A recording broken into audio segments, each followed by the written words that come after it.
Hai beautiful soul, balik lagi di channel Mind with Iva. Aku pengen cerita sih, pernah gak sih kalian itu ngerasa kayak hidup ini tuh kayak buru-buru banget. Kayak kita tuh lagi kejar-kejaran, kita kayak lari maraton tapi nggak tahu garis finishnya apa. Kita dituntut untuk selalu produktif, kayak takut ketinggalan karena temen yang ini udah punya startup, temen yang itu udah punya usaha omsetnya 4M. Temen kita sendiri juga kayak kadang-kadang mau nyari apa sih kayak gitu. Kalau kalian juga pernah merasakan hal yang sama, itu artinya kalian gak sendirian. Kalian sedang mengalami namanya culture anxiety, di mana sebuah kecemasan itu sudah tidak dianggap lagi sebagai gangguan psikologis, tapi itu dianggap sebagai pola-pola yang normal dan menjadi sebuah budaya. Di video kali ini aku bakal bahas tuntas mengenai apa sih sebetulnya anxiety culture, kenapa kita bisa terus-menerus merasa cemas, dan yang lebih penting kita akan kupas bagaimana caranya mengelola emosi-emosi kita tanpa harus merasa kita itu menjadi kalah. Yang pertama adalah hustle culture. Maksudnya gimana? Jadi itu kita dituntut untuk bekerja terus-menerus. Kalau memang misalkan capek, ya udah lelah, tidur sebentar. Yang penting proyek tetap terus berjalan. Kalau misalkan kita ada waktu luang, sayang banget. Ngapain waktu luang itu kita tidak manfaatkan? Kenapa nggak mencari side hustle? Istirahat dianggap sebagai sebuah kelemahan. Berikutnya itu adalah FOMO. Media sosial membuat kita terus-menerus memantau orang lain. Kita nggak berhenti. Kita kepoin si TikToknya orang. Kita scroll sampai malam, sampai tengah malam, nggak sadar. Kita lihat teman-teman kita liburan, kita lihat teman-teman kita ke luar negeri, kita lihat teman-teman kita punya pencapaian ini, pencapaian itu. Kok aku gini-gini aja? Nah, rasa-rasa ini itu kan nggak sadar ya, tapi itu akan menjadikan kita merasa cemas, anxiety, karena kita merasa tertinggal dari orang-orang atau dari teman-teman kita yang ada di sosmed itu. Berikutnya adalah standar kesempurnaan yang tidak masuk akal. Di kehidupan sosial, kita kan hanya melihat yang enak-enak aja nih, yang di-highlight kan sesuatu yang indah-indah aja, tanpa tahu prosesnya seperti apa, tanpa tahu rasa nggak enaknya seperti apa. Karena sosmed itu yang hanya menampilkan sisi kanannya aja, kita jadi punya standar yang realistis. Misalkan kita kan tahu ada istilah standar TikTok ya, misalkan seorang perempuan itu harus begini, badan itu harus seksi, putih, cantik, hidungnya mancung. Banyak orang-orang yang habis operasi itu jadi indah, jadi cantik, karir yang cemerlang. Terus kita juga banyak disuguhkan dengan couple yang kita sebut istilahnya namanya couple goal. Padahal kejadian realitasnya kan belum tentu seperti itu. Itu semua adalah ilusi. Kebiasaan berikutnya adalah overload informasi. Ya, pasti tahu lah ya.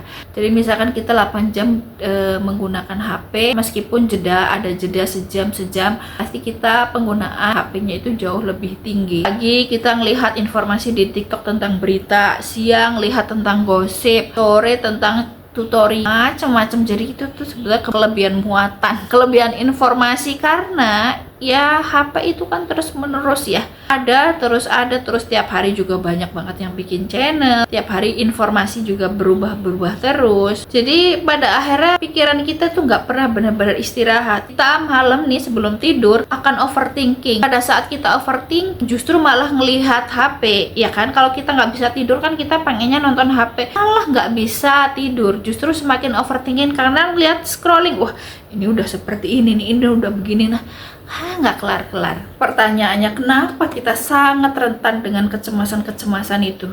Ada beberapa faktor yang mempengaruhi kenapa kita tidak bisa lepas dari yang namanya anxiety culture ini. Pertama adalah sosial media. Memang sosial media algoritmanya dirancang untuk terus-menerus membuat kita tetap scrolling ya. Setiap like dan komentar memacu dopamin kita, membuat kita ketagihan, membuat kita kecanduan like, kecanduan komen. Kayak kita nggak berhenti nonton apa yang sudah kita posting gitu, bener nggak sih? Tapi di sisi lain, paparan itu terjadi terus-menerus kepada kita pada saat kita scrolling nih, perbandingan mengenai status sosial, perbandingan kita dengan orang-orang yang ada di sosial media, yang mana diam-diam itu sebetulnya merusak mental kita pelan-pelan. Kemudian yang berikutnya adalah perubahan ekonomi ya. Ya, kita tahu lah ya, ekonomi yang tidak stabil, banyak berita-berita layoff di mana-mana, tingginya gaya hidup, persaingan semakin ketat, ekonomi yang nggak stabil. Kita juga baru tahu ya bahwa BPATK ini banyak memblokir rekening-rekening yang memang dalam waktu 3 bulan itu tidak ada transaksi. Kayaknya kita tuh nggak bisa tenang gitu hidup sekarang gitu ya, dari narasi yang AI yang bakal menggantikan manusia. Jadi kecemasan-kecemasan itulah yang membuat kita terus-menerus kayak mengkhawatirkan masa depan. Jadi kita merasa harus selalu berinvestasi dengan diri kita sendiri untuk terus-menerus belajar mengikuti perkembangan agar kita memang tidak tersisih atau tidak tersingkirkan dari ya persaingan-persaingan manusia dengan AI ini, apalagi dengan persaingan dengan manusia lain gitu. Berikutnya adalah tuntutan produktivitas. Kita diajarkan bahwa nilai diri kita itu tergantung seberapa produktif kita. Jika tidak menghasilkan suatu target, kita dianggap menjadi seorang yang gagal. Nah, kecemasan-kecemasan ini sebetulnya bukan persoalan individu ya, tapi ini persoalan sistemik yang dibangun oleh ya masyarakat sekitar kita. Otak kita terus-menerus dipaksa untuk waspada, dan anxiety culture ini terus-menerus menekan tombol bahaya. Berikutnya, bagaimana sih caranya atau strateginya mengelola emosi kecemasan di dunia modern sekarang ini? Solusinya kita juga nggak harus pasrah juga. Ada beberapa cara yang bisa kita lakukan untuk mengelola kecemasan ini. Yang pertama adalah digital detox secara cerdas. Kita tuh nggak harus off grid total ya. Kita coba batasi waktu media sosial kita, matikan notifikasi yang nggak penting. Dan yang paling penting ini ya, kalian harus tanamkan pada kepala kalian atau mindset kalian bahwa apa yang ditampilkan di sosial media itu adalah hanya sebuah ilusi, bukan sebuah realitas, tapi itu hanya yang enak-enaknya aja, yang bagus-bagusnya aja gitu. Berikutnya, yang kedua adalah mendefinisikan ulang produktivitas itu seperti apa. Jadi produktivitas itu bukan melulu tentang hal-hal atau sesuatu yang menghasilkan uang. Bisa jadi produktivitas malah sebuah istirahat yang berkualitas gitu loh.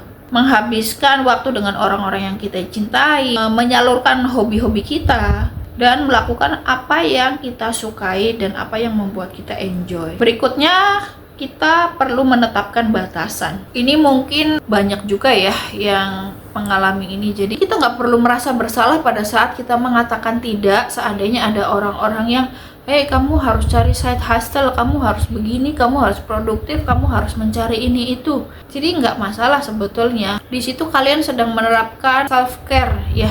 Kalian sudah menetapkan batasan yang esensial. Berikutnya, latih mindfulness. Mungkin kalau misalkan kalian nggak bisa meditasi, aku saranin sih kalian lebih ke grounding aja ya. Itu paling mudah dilakukan. Kalau meditasi kan kayaknya kalau kepala kita lagi monkey mind atau kayak otaknya itu loncat-loncat kayak monyet, itu kita cukup grounding aja, kita sadari ya mindfulness apa yang sedang kita lakukan. Kita tahu ya kalau grounding itu kan manfaatnya pertama untuk meredakan kecemasan, kemudian untuk mengalihkan energi-energi negatif kita kayak amarah, ketakutan, apa segala macam, kita luruhkan, kita buang ke tanah. Itu aku rasa hal yang paling simpel daripada kamu atau kalian memang bermeditasi yang butuh waktu yang jauh lebih lama. Kayaknya kan itu bosan banget ya. Daripada bosan akhirnya tidak melakukan, better menurut aku adalah grounding. Grounding itu nggak harus kita menapak tanah, kita juga bisa misalkan kalau dekat laut ya mandi di laut, atau kalian ya nyeker lah ya, nyeker kalau misalkan kalian tempat tinggalnya dekat tanah, atau bisa juga kalau misalkan kalian punya garam grosok,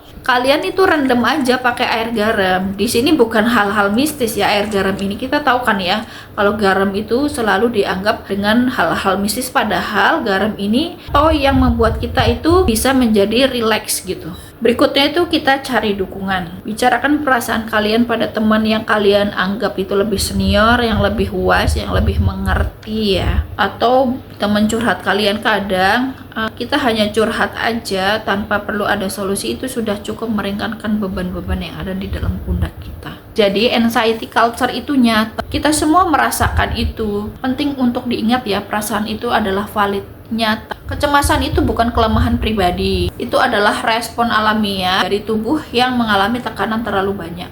Kita tidak akan bisa mengubah sistem dalam satu malam, tapi kita bisa mulai dari diri sendiri, mulai lebih aware, mulai lebih sadar, mindfulness, menetapkan batasan, lebih berempati terhadap diri sendiri, bisa membangun pagar untuk melindungi kita dari kesehatan mental dari orang-orang yang akan membuat kita semakin anxiety. Ingat ya, kalian itu berharga bukan apa yang kalian hasilkan, bukan seberapa besar pencapaian kalian, sisi keuangan maupun sisi dari produktivitas yang lain, tapi karena kalian ya adalah kalian. Mari kita ciptakan ruang untuk istirahat, untuk bernapas, dan untuk menjadi manusia yang lebih utuh, bukan sekedar mesin produktivitas.